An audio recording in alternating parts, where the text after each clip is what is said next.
حضرت ابو ہریرہ روایت کرتے ہیں حضور سے صلی اللہ علیہ وسلم، اور حضور نے فرمایا کہ اللہ تعالیٰ نے کہا ہے، حدیث قدسی کئی دفعہ بیان کر چکا ہوں، کیا کہا ہے؟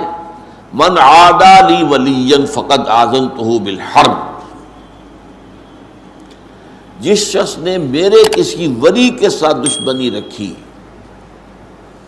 تو اس کے لیے میری جانب سے اعلان جنگ ہے۔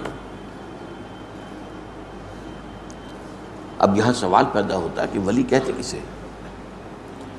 ہمارے یہاں علم اولیاء اللہ اس معنی میں تو بہت مستعمل ہے، اولیاء اللہ، ایک ولی ہوتے کون ہیں؟ اس کے بارے میں ظاہر بات ہے کہ مختلف تصورات لوگوں کے ذہنوں میں ہیں۔ ولی وہی ہوتا ہے جس سے کچھ خارق عادات باتیں ظاہر ہو جائیں، کرامات ظاہر ہوں، جو کچھ غیب کی باتیں بھی بتا دے، مستقبل کی باتیں بھی بتا دے، بہرحال اس کی زندگی میں شریعت کی بھی پیروی موجود ہو، نظر آ رہی ہو، اس کا لباس، اس کی وضاحت وہ بھی سنت کے بہت قریب ہو۔ یہ تصورات ہمارے ذہنوں میں ہیں، ٹھیک ہے، لیکن سب سے پہلے گہرائی میں سمجھیے ولی ہوتا کون؟ اور اس سے بھی پہلے یہ کہ یہ جو ولایت کا رشتہ ہے یہ یک طرفہ نہیں ہے۔ اللہ اہل ایمان کا ولی ہے اور اہل ایمان اللہ کے ولی ہے، یہ دو طرفہ معاملہ ہے۔ اللہ اہل ایمان سے محبت کرتا ہے اور اہل ایمان اللہ سے محبت کرتا ہے، دو طرفہ معاملہ ہے۔ تو ولی کو سمجھنے کے لیے میں نے جو آپ کو دو آیتیں سنائی ہیں، ایک سورہ بقرہ میں آیت الکرسی کے فوراً بعد جو آیت آئی ہے، اللہ ولی الذین آمنوا یخرجہم من الظلمات الی النور، اللہ تعالیٰ اہل ایمان کا ولی ہے، دوست ہے، ساتھی ہے، مددگار ہے، پشت پناہ ہے، یہ سارے الفاظ جمع کر لیں آپ تو لفظ ولی بنے گا۔ اللہ ولی الذین آمنوا، اللہ ولی ہے اہل ایمان کا، اور اس کا ظہور کیا ہوتا ہے؟ یخرجہم من الظلمات الی النور، وہ نکالتا رہتا ہے اہل ایمان کو تاریکیوں سے نور کی طرف۔ یہ تاریکیوں سے نور کی طرف آنا یہ کوئی ایک سڈن ایکٹ نہیں ہے، یہ تدریجی ہے، گریجول ہے۔ اس کا آغاز تو اسی سے ہو جائے گا جب کسی شخص نے زبان سے کلمہ شہادت ادا کیا، اشہد ان لا الہ الا اللہ وحدہ لا شریک لہ واشہد ان محمدا عبدہ ورسولہ صلی اللہ علیہ وسلم، یہاں سے وہ رشتہ شروع ہو گیا۔ لیکن اس رشتے میں پھر ترقی ہوتی ہے، یہ آگے بڑھتا ہے تدریجاً۔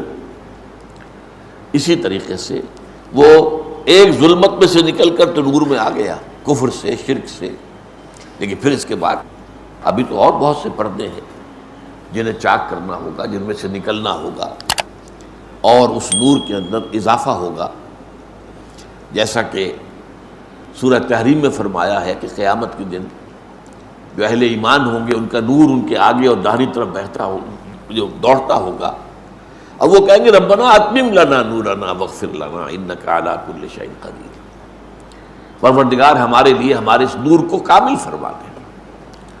اس کی وجہ کیا ہے کہ دنیا میں ایمان میں سب برابر نہیں تھے، ایک ایمان ابو بکر صدیق کا تھا، ایک عام صحابی کا تھا، ایک ہم میں سے کسی کا، زمین و آسمان کا فرق ہو جائے گا۔ اسی ریشیو پروپورشن سے نور ملے گا میدان حشر میں، جبکہ کہیں نور نہیں ہوگا، اندھیرا ہوگا، گھپ اندھیرا، اور پل صراط پر سے گزرنا ہے جس کے نیچے جہنم ہے، ذرا ٹھوکر کھائی اور گئے اور گر گئے۔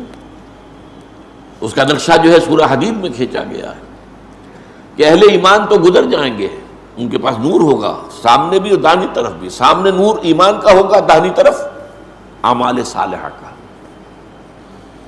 منافقوں کے پاس ہوگا نہیں، دنیا میں وہ ان کے ساتھ تھے، کوئی نور نہیں ہوگا، اور وہ اہل ایمان سے کہیں گے انظرونا نقتبس من نورکم، بھائی ذرا آرام سے ٹھہر کر چلو، تمہاری روشنی سے ہم بھی فائدہ اٹھا لیں، ہمارے پاس تو نہیں۔ اس نور کے بارے میں آتا ہے کہ کسی کو تو اتنا ہوگا کہ مدینہ منورہ سے صنعاء تک اس کی روشنی چلی جائے، اور کسی کا نور اتنا ہوگا کہ صرف اس کے قدموں کے آگے روشنی ہو جائے گی۔ اب یہ بھی اس دن بہت خوش قسمت ہوگا، گویا کہ جنگل میں چلتے ہوئے کسی کے ہاتھ میں ٹارچ تو ہے نا، کو بہت دور تو روشنی نہیں جا سکتی، لیکن قدموں کے آگے تو پتہ ہے نا کوئی گڑھا ہے یا نہیں ہے، کوئی سانپ تو نہیں بیٹھا، یہ تو نظر آ جائے گا۔ تو اس کا دوسرا پہلو جو ہے بیان کیا گیا، جن کے پاس کم نور ہوگا وہ اس پر اللہ سے دعا کریں گے کہ پروردگار ربنا اتمم لنا نورنا واغفر لنا، ہمارے کچھ گناہوں کی وجہ سے ہمارا نور مدھم ہے، تو ہمیں بخش دے، مغفرت فرما دے اور ہمارے نور کی تکمیل کر دے۔ تو اللہ ولی الذین آمنوا یخرجہم من الظلمات الی النور۔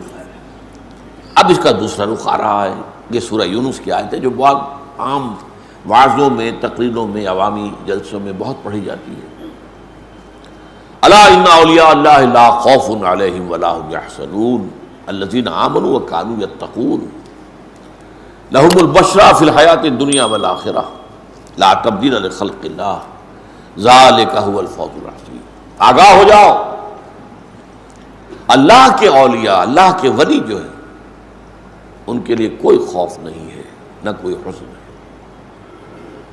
لهم البشرى فی الحیات الدنیا الذین آمنوا وکانوا یتقون، اور یہ کون ہے جو ایمان لائے اور پھر تقوی کی روش پر گامزن رہے۔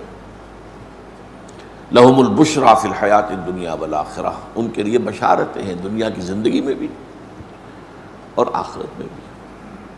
لا تبدیل لخلق اللہ، یہ اللہ تعالیٰ کی تقدیر ہے، اس کی خلق کی ہے اسی اصول پر۔ ذالک هو الفوز العظیم، اور یہ مقام جس کو حاصل ہو گیا تو یہ بہت بڑی کامیابی۔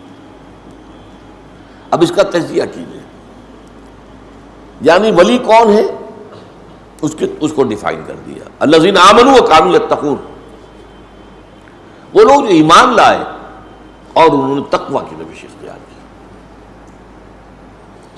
ایمان لائے کا مطلب ابھی میں نے بیان کیا، پہلا قدم تو ہو گیا شہادت، وربل اٹیسٹیشن۔